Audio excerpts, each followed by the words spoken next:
चंद्रहास जी किसके शिष्य हैं? श्री नारद जी महाराज के। जैसे ध्रुव जी का चरित्र आता है, जैसे प्रहलाद जी का चरित्र आता है, वैसे ही श्री चंद्रहास जी का चरित्र है।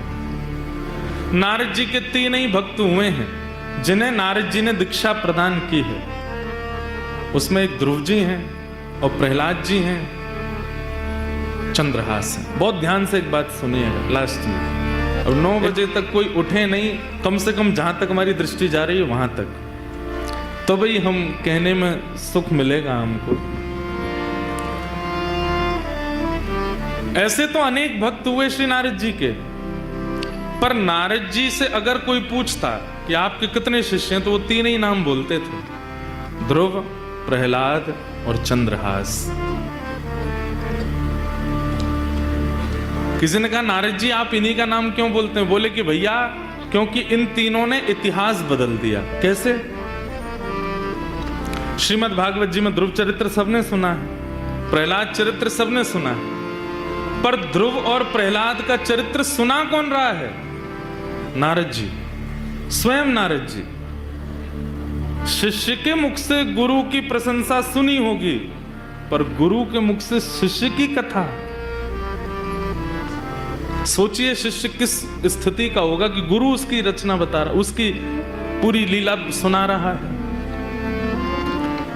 नारद जी महाराज चंद्रहास जी का चरित्र सुनाते हैं। ध्रुव जी का चरित्र सुनाया, प्रहलाद जी का चरित्र सुनाया, और अब चंद्रहास का चरित्र किसको सुना रहे हैं? अर्जुन को। अर्जुन सुन रहे हैं। बहुत सावधानी से सब लोग श्रवण करो। बहुत प्राचीन कथा है चंद्रहास जी की।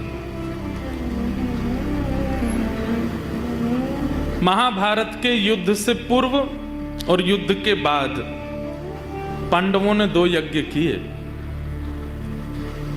युद्ध से पूर्व किया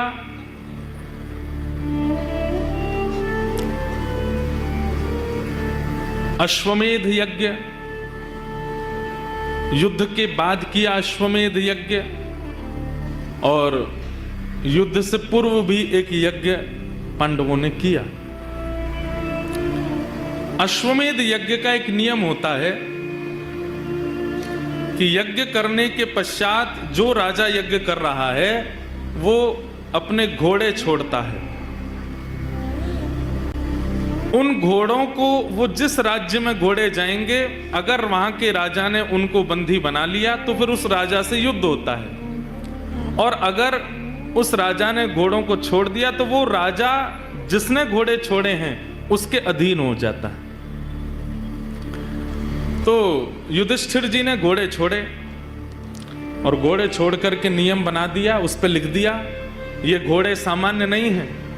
धर्मराज युधिष्ठिर ने महाभारत युद्ध जीतने के बाद अश्वमेध यज्ञ करके इन घोड़ों को छोड़ा है। ये जिस जिस दिशा में, जिस जिस राज्य से होके निकलेंगे, वो सारे राज्य युधिष्ठिर के माने जाएंगे। वहां के राजा युधिष्ठिर के नीचे काम करेंगे। और अगर इस भाव से किसी को दिक्कत हो तो युधिष्ठिर से युद्ध लड़ने के लिए तैयार रहना। घोड़ों के पीछे सेना लेकर के अर्जुन चल रहे थे। 2-4 लोगों ने घोड़ों को अपने राज्य में घुसने से मना किया, तो अर्जुन ने युद्ध करके उनको परास्त कर दिया। इसी प्रकार फिर जब वो घोड़े पूरी पृथ्वी की चक्कर लगा के वापस आ जाते, तब उस राजा को कहा जाता चक्रवर्ती सम्राट। इसको कोई नहीं हरा पाया। युधिष्ठिर जी ने घोड़े छोड़े, राज्यों में प्रवेश करते, कई राजा तो अधीन हो जाते। बोले हम युधिष्ठिर जी के नीचे रहने को तैयार हैं। कई नहीं रहते तो अर्जुन युद्ध करके उनको नीचे कर देते। सब जगह भ्रमण करते करते जब वह घोड़े कुंतलपुर पहुंचे, हस्तिनापुर से थोड़ी दूर पूर्व ही एक कुंतलपुर नाम का स्थान पड़ा, जहां पर वे घोड़े पहुंचे। और जैसे ही उन स्थान में घोड़ों का पहुंचना हुआ, कोई राजा या सैनिक नहीं आया रोकने। प्रवेश करते ही कुंतलपुर में घोड़े अपने आप अंतर ध्यान हो गए।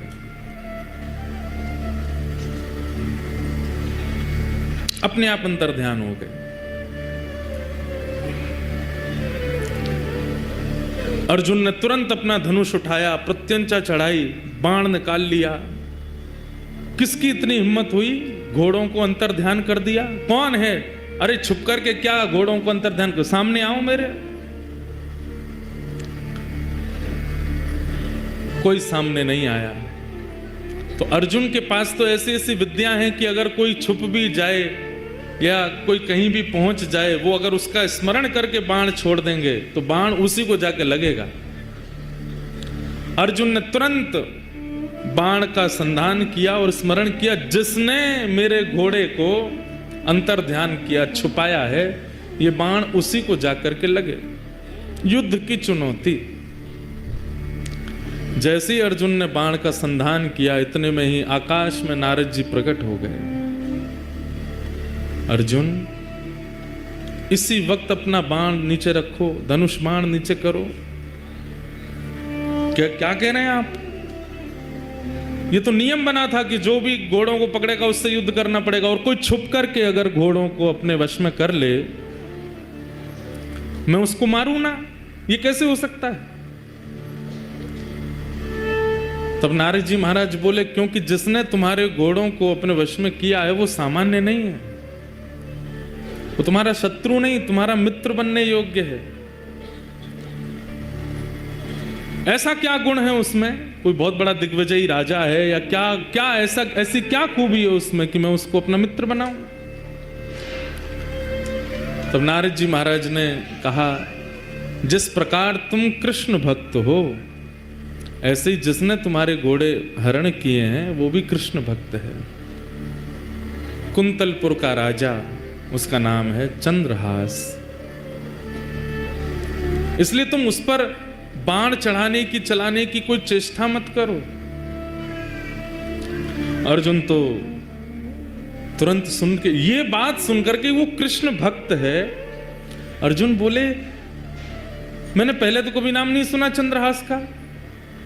बोले, जरूरी थोड़ी है कि सारे भक्त प्रकट ही होते हैं, कई अप्रकट भक्त होते हैं, और अप्रकट भक्त ठाकुर जी को अति प्रिय होते हैं, जो अपनी भक्ति प्रकट ही नहीं करते, पता ही नहीं चलने देते। बगल वाले को नहीं पता, बगल वाले की बात पत्नी को नहीं पता कि ये भक्त हैं। ऐसे भक्तों के चरित्र भी भक्तमाल जी में है। अंतर्निष्ठ राजा, पत्नी को ही नहीं पता कि पति भक्त है। ऐसी भक्ति जो करते हैं ठाकुर जी, उन्हें सामान्य भक्ति करने वाले से 50% ज्यादा प्रेम करते हैं, जो अपनी भक्ति को प्रकट नहीं करते। तो अर्जुन ने जैसे ही सुना कृष्ण भक्त, धनुष बाण तो नीचे रख दिए, युद्ध सब भूल गया।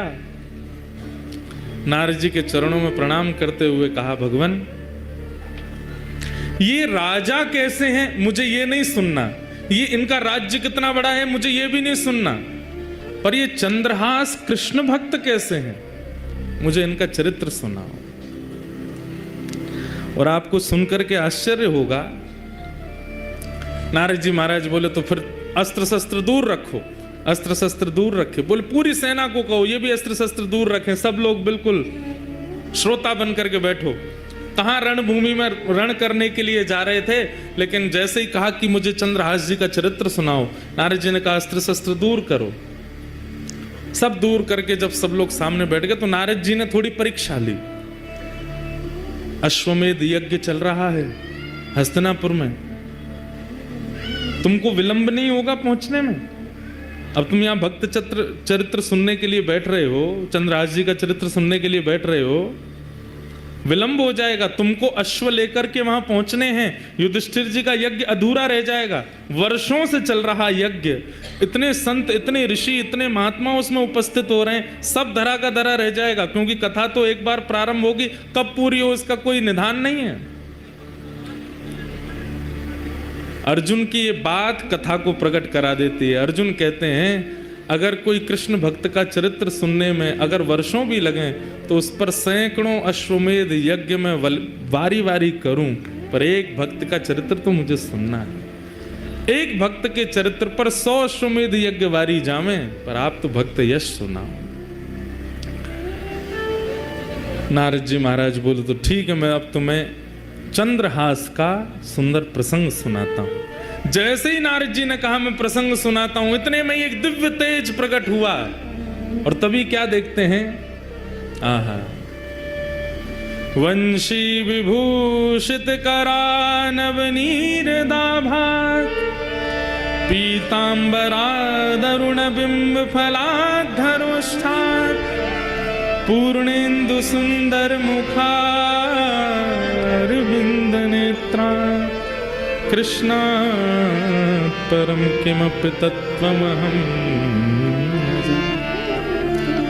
एक तेज प्रकट हुआ। अर्जुन बोले ये तेज कैसा?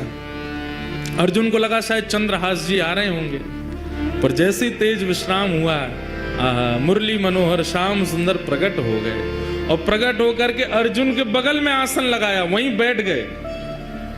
अर्जुन बोले नाथ ये कैसी लीला आपकी? बोले भागवत की कथा सबको सुनने का अधिकार है, भक्त चरित्र का मुख्य श्रोता तो मैं हूं, सबसे पहले मैं आकर के बैठूंगा, व्यास जी का तिलक करूंगा तभी कथा होएगी। भक्त चरित्र तो मैं सुनता हूं। चंद्रहास का चरित्र यहां पर सुनाया जाएगा या किसी भी भक्त का चरित्र सुनाया जाएगा, मेरे बिना नहीं प्रारंभ हो सकता, तो मुझे आना पड़ेगा। आप सब इतनी संख्या में बैठे हैं, आप सबके बीच में मुंह छुपाए चुपचाप ठाकुर जी बैठे हैं, क्यों? एक भक्त चरित्र प्रारंभ हो रहा है।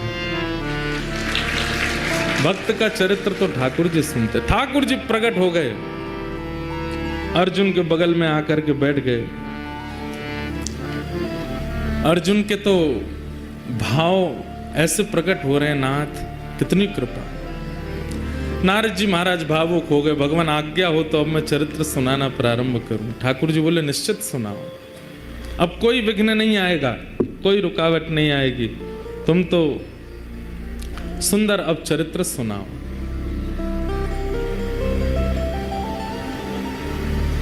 केरल देश में एक राजा थे, बड़े प्रतापी राजा, और उन प्रतापी राजा के यहां एक पुत्र ने जन्म लिया जिनका नाम उन्होंने रखा चंद्रहास। धीरे धीरे बालक जब 3 वर्ष का हो गया, बहुत सावधानी से सुनिएगा सब लोग, बालक जब 3 वर्ष का हो गया तब केरल देश में एक शत्रु राजा ने चढ़ाई की, और ऐसी चढ़ाई की कि पूरे केरल देश को अपने वश में कर लिया। अनंत संख्या लेकर के सैनिकों की आया, पूरे केरल देश पर आक्रमण कर दिया। उस आक्रमण में राजा मारे गए, सैनिक मारे गए। अब धीरे धीरे स्थिति की सेना ने भीतर देश में प्रवेश करके वहां की औरतों को, बच्चों को भी मारना प्रारंभ किया। जो क्रूर राजा जिसने आक्रमण किया था उसको पता चला, बोले कि राजा मर गया, रानी मर गई, पूरा परिवार मर गया, एक इनका 3 वर्ष का बालक है वो अंदर भवन में है, उसको मार दो तो आपकी विजय हो गई इस देश पर। जैसे ही उस राजा ने अंदर प्रवेश करना प्रारंभ किया तो एक धाई मां, जो बालकों की आजकल कह दें तो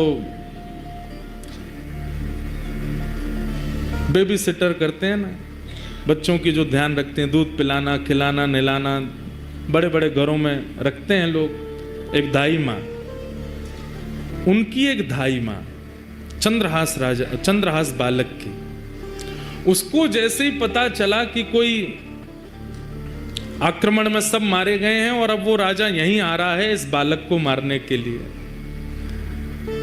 तुरंत बालक को उठा करके उसके जितने राजकीय वस्त्र थे सब उतार दिए, सोने चांदी आदि जो भी उसने पहन रखा था सब उतार करके फेंक दिए। मैले कुचैले वस्त्र जो सामान्य लोगों के होते हैं वो बालक को पहना दिए, तालीत उसके मुख पर पोत दी, अजीब सा उसका रूप कर दिया, केश बिखेर दिए, कड़ूले आदि सब उतार करके फेंक दिए और अपने सौल में लपेट करके बालक को लेकर के जा रही हैं। बालक से कह रही हैं, 3 वर्ष के हैं अभी चंद्रहास, कह रही हैं कोई अगर पूछे कि ये कौन है तो तुम धाई मां मत बोलना है, बोलना ही मेरी माँ है, बेटा आज से मैं ही तेरी माँ हूं। माता पिता दोनों चले गए, पूरा राज्य नष्ट हो गया। दाई माँ ने बालक को अपनी सौल में लपेटा, गोद में लेकर के पीछे के रास्ते से सामान्य लोग जहां से भाग रहे थे वहीं से निकल के जाने लगे। जगह जगह नाकाबंदी पर सबको देखा जा रहा था। अंदर से राजा ने घोषणा कर दी कि राजकुमार को लेकर कोई भाग गया है, ढूंढो उसको, कहां है। बहुत सुंदर चरित्र है बंधुओं, सावधानी से सुनना। बालक को लेकर के दाई मां जैसे ही बाहर आने लगी तो एक सैनिक ने रोका। कौन हो? महाराज मैं तो सामान्य स्त्री हूं, मेरा घर जल गया, पति मर गए, जा रही हूं, कहीं भाग जाऊंगी, मुझे भी मार देंगे नहीं तो। कौन है ये बालक, इसका मुख दिखाओ। बालक का जब रूप दिखाया तो फटे कुचैले वस्त्र पहने, मुख पर गंदगी लपेटी हुई, लगी रहा था कि दाई मां का ही बालक है। ए बालक, ये कौन है? चंद्रहास बोले, ये मेरी मां है। ठीक है, जल्दी जाओ, निकलो यहां से। जैसे तैसे वहां से प्राण बचा करके उस बालक के वो दाई मां निकल गई। बहुत व्याकुल है चित्त से, इतनी दूर जाना है कि कहीं से भी उस राजा को ये राजकुमार मिल ना जाए। तो दक्षिण केरल देश से चलकर के वो मां उत्तर भारत तक चलकर के आई बालक को लेके।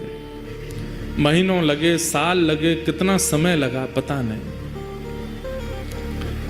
और ग्वालियर के पास में जो कुंतलपुर गांव, जिसके बारे में हम लोग सुनेंगे, जहां के ये राजा बने कालांतर में, वहां पहुंच गए। वहां के तत्कालीन राजा कोई थे, उनके मंत्री थे, उसका नाम था दृष्ट बुद्धि। क्या नाम था? दृष्ट बुद्धि। दृष्ट बुद्धि के पास जाकर के दाई मां ने कहा, मैं दासी हूं, बहुत निपुण हूं, आप मुझे जो काम कहेंगे मैं करने को तैयार हूं, मुझे कोई नौकरी दे दीजिए। मां को लगा अब उत्तर भारत में कम से कम इतने 1000 किलोमीटर की दूरी है, कम से कम यहां सुरक्षित रहेंगे राजकुमार। दृष्ट बुद्धि। दृष्ट बुद्धि कुंतलपुर के राजा के मंत्री हैं। मंत्री ने जैसे ही देखा, अच्छा ठीक है, हमारे यहां तो बहुत सेविकाएं हैं, काम तो लगे रहते हैं, क्या कर सकती हो? बोले जो कहोगे वो करने को। और ये तुम्हारा बालक, ये तो छोटा है, खेल लेगा यहां बाहर बच्चों के साथ में, ठीक है। और वहां उस दाई मां को एक नौकरी मिल गई, राजा के दरबार में कुछ काम आदि करती। और चंद्रहास राजकुमार, अब पूरा नगर दाई मां को जानता है, जितने लोग जानते हैं सब कहते हैं ये बालक कौन है? बोले कि ये दासी पुत्र है। कहां एक राजमाता का पुत्र, कहां एक राजा का राजकुमार, और अब क्या बन गए हैं? दासी पुत्र। 2-2 दिन तक भोजन नहीं मिल पाता है, रात्रि सोने की व्यवस्था नहीं हो पाती है। दाई मां के साथ ही चंद्रहास रहते हैं। राजा, केरल देश के राजा का पुत्र अब दासी पुत्र है। आज चंद्रहास जी एक दासी पुत्र हो गए। कैसा उनका जीवन? छोटे बच्चों के साथ में बाहर गली में खेलते हैं, नाली में गिर जाते हैं, सब कुछ राजकीय अब नष्ट हो चुका है और दासी पुत्र के नाम से ही जाने जाते हैं। लेकिन ठाकुर जी जब परीक्षा लेने पे आते हैं तो बंधु अति कर देते हैं कई बार। 5 वर्ष की आयु हुई चंद्रहास जी की, और जो दाई मां उनको लेके भागी थी बचाने के लिए, अब उसके प्राण निकलने लगे। कोई नहीं है अब चंद्रहास जी का इस दुनिया में। माता पिता परिवार सब मारा जा चुका है, एक दाई मां है बस। और अनजान नगर सब दासी पुत्र समझते हैं इनको। चंद्रहास जी गए अपनी मां के पास, दाई मां के पास, तो देखा बिस्तर पर पड़ी, बुखार चढ़ रहा है। सिर दबाने लगे, मां आपको क्या हुआ? चंद्रहास का हाथ पकड़ लिया, बालक अब मैं जाने वाली हूं, आप जा रही हो, मैं किसके पास जाऊंगा फिर? मेरा कौन है यहां पे? माता पिता जा चुके हैं, आप मुझे यहाँ ले आई, मैं आपको ही माँ मानता हूँ, यहाँ सब लोग मुझे जानते नहीं हैं, मुझे कोई पूछता भी नहीं, आप भोजन कराती हैं तो मैं खाता हूँ, आप मुझे नहलाती हैं तो मैं नहा लेता हूँ, मैं किसके पास रहूंगा अब? सुनो चंद्रहास, इधर आओ। आज के बाद कोई पूछे तुम्हारी माँ कौन है तो कहना कृष्ण मेरी माँ है। कोई पूछे तुम्हारे पिता कौन है तो कहना कृष्ण मेरे पिता है। कोई पूछे कि तुम्हारा आश्रय कहाँ है तो श्री कृष्ण के चरणार बिंदों को ही अपना आश्रय बताना। कोई पूछे तुम्हारा सर्वस्व कौन है तो कृष्ण ही तुम्हारे सर्वस्व है। बोलो चंद्रहास, तुम्हारी माँ कौन है? चंद्रहास रोते हुए बोलते हैं कृष्ण मेरी माँ है। जानते भी नहीं है कृष्ण है कौन, बस माँ समझा रही है। कौन है तुम्हारी माँ? कृष्ण मेरी माँ। तुम्हारे पिता कौन है? कृष्ण मेरे पिता है। तुम्हारे सर्वस्व कौन है? कृष्ण मेरे सर्वस्व। और यही कृष्ण मेरे सर्वस्व, कृष्ण मेरे सर्वस्व कहते कहते कहते धाई माँ ने भी प्राण त्याग दिए। अकेले रह गए हैं चंद्रहास पूरी दुनिया में, अब कोई नहीं है उनके पास। नारद जी कथा सुना रहे हैं और सामने बैठ के कृष्ण अर्जुन दोनों रो रहे हैं चंद्रहास जी का चरित्र। चली गई मां, किसी के घर में किराए पर या कैसे भी रहती थी, उन घर वालों ने अब चंद्रहास जी को घर से निकाल दिया। मां तो थी, काम करके कुछ देती थी, अब तू अकेला क्या करेगा, यहां पर निकल जा। छोटे से 5 वर्ष के चंद्रहास निकल गए घर से। कभी किसी वृक्ष के नीचे सो जाते हैं, कभी किसी तालाब के पास पहुंच करके वहां जल पी लेते हैं। नगर में ही रहते हैं, किसी ने नगर से नहीं निकाला, पर अपने घर कोई नहीं बुलाता उनको। जो बच्चे खेलने आते थे वो भी अब दूर दूर रहने लगे। बस एक ही बात रटते रहते हैं, कृष्ण मेरी माँ है, कृष्ण मेरे पिता हैं, कृष्ण मेरे सर्वस्व हैं। कृष्ण मेरी माँ है, कृष्ण मेरे पिता हैं, कृष्ण मेरे सर्वस्व। कभी कोई साधु महात्मा मिल जाते हैं, अरे बालक अकेले कहाँ घूम रहे हो, छोटी अवस्था, माँ कहाँ है तुम्हारी? कृष्ण मेरी माँ है। अरे पिता कहाँ है तुम्हारा? कृष्ण मेरे पिता हैं। घर कहाँ है तुम्हारा? ठाकुर जी के, कृष्ण के चरण ही मेरे घर है। संत जन देख करके सुन के बड़े खुश होते, हृदय से लगाते, फल आदि दे देते। तो चंद्रहास जी खूब प्रेम से पाते। 5 दिन हो गए, प्रसाद नहीं मिला, खा लेते। ऐसी स्थिति चंद्रहास जी की रहती है। कुछ गांव के बच्चे उनको मित्र तो मानते थे, पर दूर से ही उनके साथ में देख करके बस दूर ही रहते थे, माता पिता जाने नहीं देते थे। एक दिन चंद्रहास बैठे, कुछ बालक छुप करके आ गए उनके पास। बोले चंद्रहास हमारे साथ कुछ खेलो ना। बोले कौन सा खेल खेलोगे? बोले तुम बताओ, वही खेलेंगे। बोले बाकी खेल तो मुझे नहीं आते, कीर्तन रूपी खेल आता है। बोले कीर्तन रूपी खेल ही खेलो। बोले इसमें क्या करना पड़ता? बोले एक गाएगा, बाकी सब उसके पीछे गाएंगे। जीतेगा हारेगा कौन? बोले सब जीतेंगे, हारेगा कोई भी नहीं। कीर्तन रूपी खेल में कोई नहीं हारता, सब जीतते हैं। चंद्रहास जी अपने भुजा उठा करके चारों तरफ बालकों को बैठा करके कीर्तन करते हैं। सारे बालक चंद्रहास जी के पीछे पीछे गाते हैं। ऐसा मधुर संकीर्तन हुआ, गांव के लोग देखने लगे, अपने अपने बच्चों को भगा करके ले गए वहां से। मना किया था ना इसके पास मत आना, अभागा है, पता नहीं कहां से आया, इसकी माँ का भी कोई परिचय नहीं, 2-3 वर्ष यहाँ रही, दासी बन करके मर गई वो भी, अब इसके पास कोई नहीं आएगा। दूर रहते थे सब। चंद्रहास जी एक पेड़ के नीचे बैठ करके केवल चिंतन कर रहे हैं, कृष्ण मेरी माँ है, कृष्ण मेरे पिता हैं, कृष्ण मेरे सर्वस्व।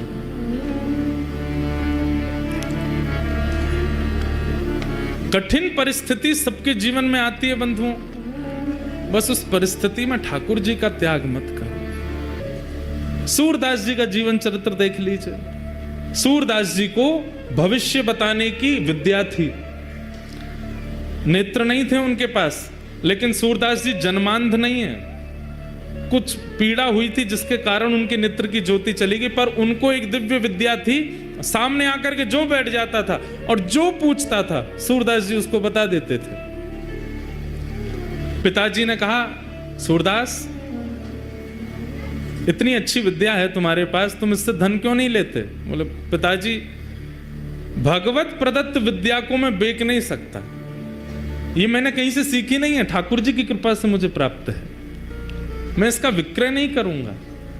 तो बोले विक्रय नहीं करेगा, पूरे दिन घर में पड़ा रहता है, यहाँ पे भीड़ लगी रहती है, 1 रुपया तुम लेते नहीं हो, निकल जाओ घर से। निकल गए घर से। फिर भ्रमण करते हुए जब मथुरा पहुंचे, तब विश्राम घाट पर महाप्रभु वल्लभाचार्य जी का जब उन्होंने यश सुना, पता चल जाए कि कोई भगवत प्रदत्त विद्या है या भगवत प्रदत्त गुण हमारे पास है, उससे हरि को रिझाओ, हरि रिझेंगे। सूरदास जी महाराज को लगा कि मैं बिना नेत्रों के लोगों का भविष्य देख लेता हूं, लोगों की खोई चीज ढूंढ लेता हूं, लोगों का पास्ट पता है, फ्यूचर पता है, सब कुछ मुझे पता है बिना नेत्रों के, पर इस गुण से मैं संतुष्ट नहीं हूं। इसी भावना को चित्त में धारण करके श्रीमद् वल्लभाचार्य जी के पास गए, महाप्रभु जी के चरणों में प्रणाम किया। तो महाप्रभु जी ने उन पर दृष्टि डाल करके देखा, और जैसे ही ब्रह्म संबंध हुआ, जैसे ही गुरु दीक्षा प्रदान की श्री सूरदास जी को, सूरदास जी से कहा तुमने बहुतों का भविष्य देखा है, तुम पास्ट में जा जा करके सबका देख लेते हो, अब मैंने तुम्हें ब्रह्म संबंध दे दिया है, अब ब्रह्म का पास्ट देखो, ठाकुर जी का जीवन चरित्र देखो। आहा, जैसे सूरदास जी ने नेत्र बंद करके चिंतन लगाया, अब किसी जीवात्मा का कोई भविष्य आदि नहीं दिख रहा है, या किसी जीवात्मा की पूर्व की स्थिति नहीं दिख रही, अब ठाकुर जी की लीला दिखने लगी उनको। और सूरदास जी ने, तब मेरे को सूरदास जी आज इसलिए याद आ रहे हैं, सामने ही बैठे हैं, वहीं ऊपर ही बैठे हैं, और बार बार अपना तंबूरा लेके ऐसे वो ठाकुर जी ऐसे बैठ करके सुन रहे हैं, तो मेरी बार बार दृष्टि पड़ती है, इसलिए बार बार सूरदास जी स्मृति में आ रहे हैं, लेकिन भाव की पुष्टि हो रही है, इसलिए मैं बोल रहा हूं। और सामने ही जब बैठे हैं, और कोई यहाँ शंकराचार्य जी भी बैठे हैं, ऋषि अत्रि भी बैठे हैं, वशिष्ठ जी भी बैठे हैं, पर हम वैष्णवों की ध्वजा लेकर के भक्ति के आगे यही चल रहे हैं। जैसे ही ब्रह्म संबंध हुआ, पहला पद सूरदास जी ने कौन सा कहा, इतना सुंदर पद, बस मुझे मिल जाए। आहा,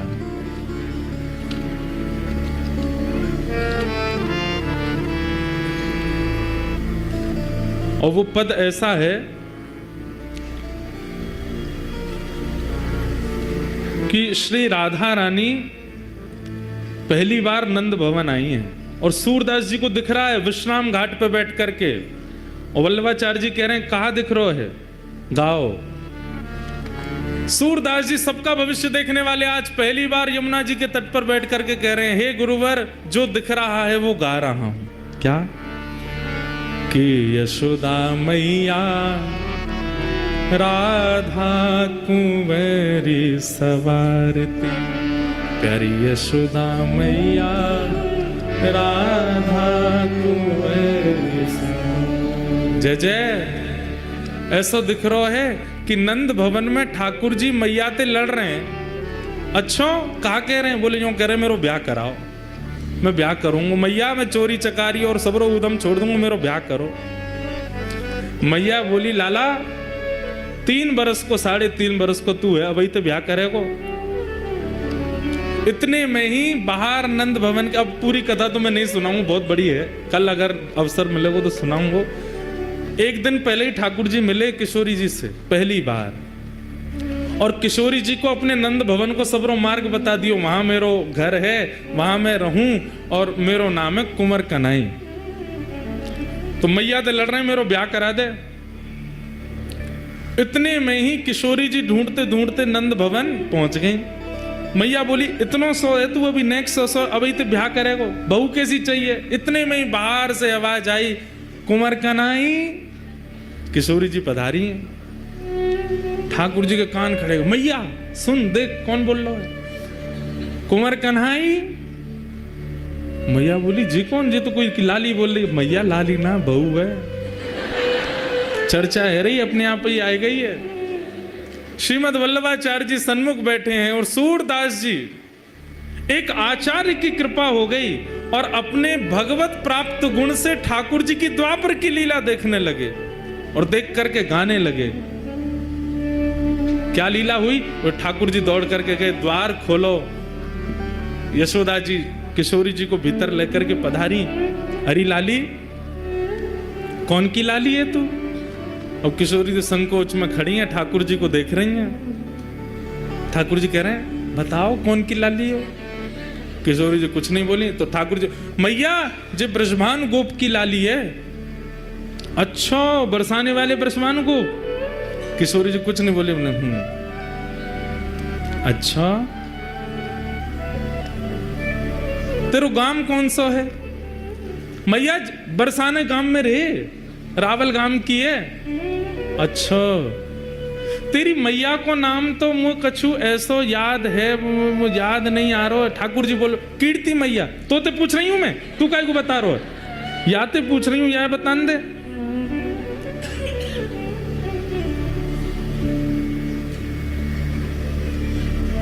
खेलन के मिस कुंवर राधिका, नंद भवन में आए हो।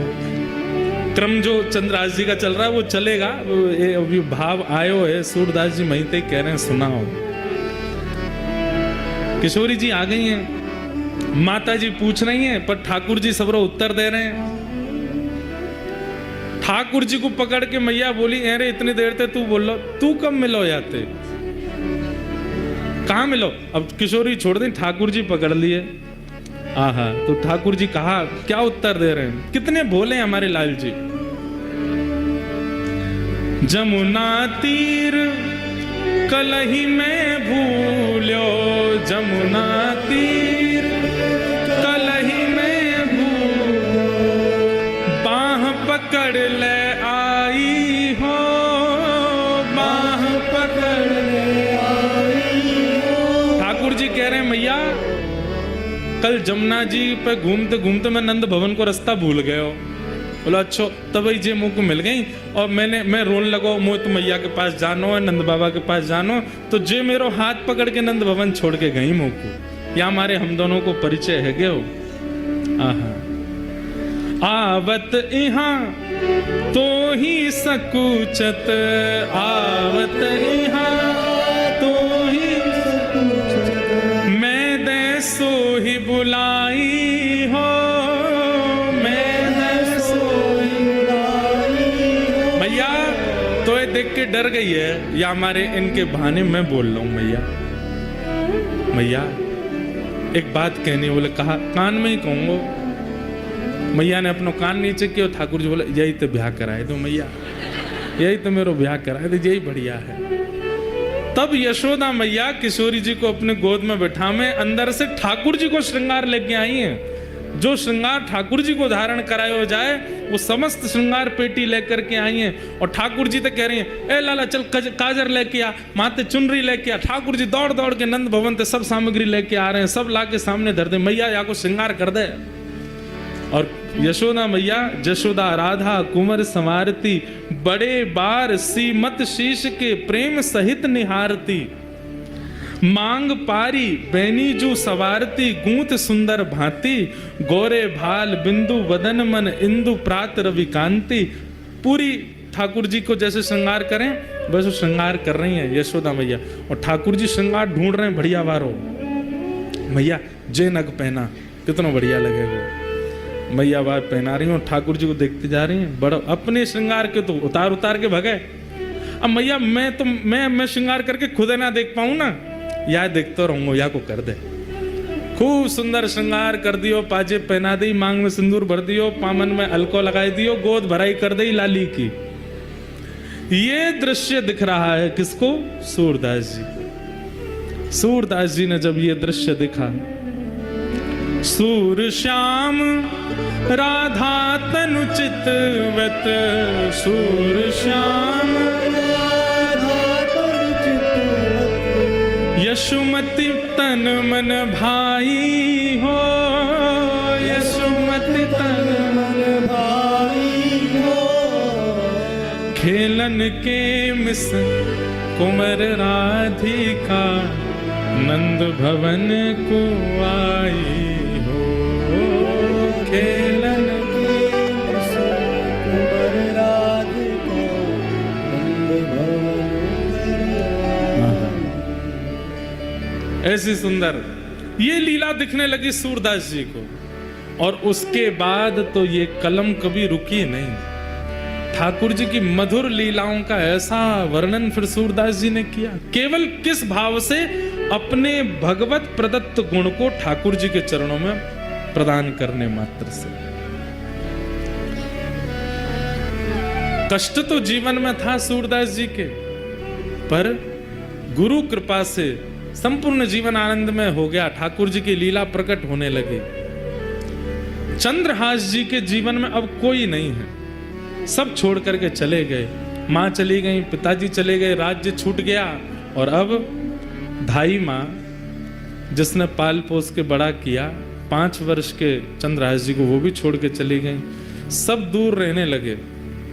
चंद्रहास जी अब अपना मन कैसे लगावे? 5 वर्ष का बालक वृक्ष के नीचे बैठते हैं और वहीं बैठकर के केवल ठाकुर जी का कीर्तन करते हैं, ठाकुर जी को याद करते हैं। कृष्ण माँ हैं, कृष्ण पिता हैं, कृष्ण ही मेरे सर्वस्व हैं। बैठे थे चंद्रहास जी, ध्यान लगाकर के नेत्रों से अश्रुपात हो रहा था। तभी आकाश मार्ग से नारद जी जा रहे थे। बंधुओं, ये बात प्रमाणित है, आचार्य चरण इस बात पर प्रमाण देते हैं। आप लोग नाम जप करते हो, आप लोग नियम से सेवा करते हो, आप लोग अपने गुरु प्रदत्त प्रणाली में रहते हो, इसका परीक्षण कौन करता है? नारद जी करते हैं। नारद जी नित्य प्रत्येक वैष्णव के घर जाते हैं और उसके घर में जाके पूरी व्यवस्था देखते हैं, रसोई कैसी है, सेवा कैसी है, कितना भाव है, कितना कुभाव है, कितने विचार हैं, कितने अविचार है, सबका दर्शन नारद जी करते हैं। और फिर नारद जी मार्क्स देते हैं एवरी डे। अभी तक नहीं मिले ठाकुर जी, या को मतलब क्या है? नारद जी ने फेल ही कर रखे हैं, हम विचारों में पास नहीं है। नारद जी महाराज आकाश से देखते हुए जा रहे थे। हरिदास वर्य हैं नारद जी, हरिदासों में श्रेष्ठ। नारद जी ने जैसे देखा चंद्रहास बालक को, देव तुल्य हैं, तुरंत नेत्र बंद कर दे। पूरा चंद्रहास जी का चरित्र आ गया उनके चित्त में। अरे इसके तो माता जी मर गई, पिताजी चले गए, राज्य छूट गया, सब कुछ छूट गया, अब धाई माँ भी चली गई, और अब ये बैठ के ठाकुर जी का चिंतन। ठाकुर जी को जानता नहीं है, केवल धाई माँ कह गई ये कृष्ण ही तुम्हारे पिता माँ हैं, उनके पास जाओ। उनका चिंतन कर रहा। नारद जी प्रकट हो गए सामने। चंद्रहास जी को बढ़िया सुगंधी सी आई तो नेत्र खोल करके देखा, आहा सुंदर वीणा हाथ में लिए, देव दत्ताम मिमाम वीणाम स्वरत ब्रह्म विभूषिताम मूर्छयित्वा हरि कथाम गायमानश्चराम्यहम्। नारद जी सामने खड़े हैं। चंद्रहास जी बोले, हे ऋषिवर, मैंने अनेक संत ऋषियों के दर्शन किए, पर आप जैसा तेज और आप जैसी उपस्थिति से जो मेरे चित्त में प्रसन्नता, ऐसा मुझे पहले कभी नहीं हुआ। आप कौन हो? नारद जी बोले, मैं नारद हूं। ये नारद कौन है? चंद्रहास जी को क्या पता, कथा आदि तो कभी सुनी नहीं। नारद जी बड़े प्रसन्न बोले, नारद चंद्रहास, मैं परम भक्त हूं ठाकुर जी का, ठाकुर जी मुझसे बहुत प्रेम करते हैं। कौन ठाकुर जी? बोले श्री कृष्ण। श्री कृष्ण नाम सुनते ही चंद्रहास जी तो व्याकुल हो गए। मेरी मां कृष्ण, मेरे पिता कृष्ण, मेरे सर्वस्व, और जो धाई मां बोल के गई वही कृष्ण। बोले हाँ मैं। चंद्रहास जी रोने लगे, मेरे सब छोड़ के मुझे चले गए, धाई मां बोल के गई कृष्ण ही मेरे सर्वस्व में, वो मुझे कैसे मिलेंगे? कृपा करके मुझे बताओ ना। नारद जी महाराज बोले, मिलेंगे, जल्दी मिलेंगे। उससे पहले तुम्हें अभी बहुत कुछ करना है और तुम्हारे द्वारा बहुत कुछ होना है, ताकि और वैष्णवों को भी प्रेरणा मिले। इसलिए चंद्रहास, सबसे पहले तुम दीक्षा ग्रहण करो, आओ मेरे पास।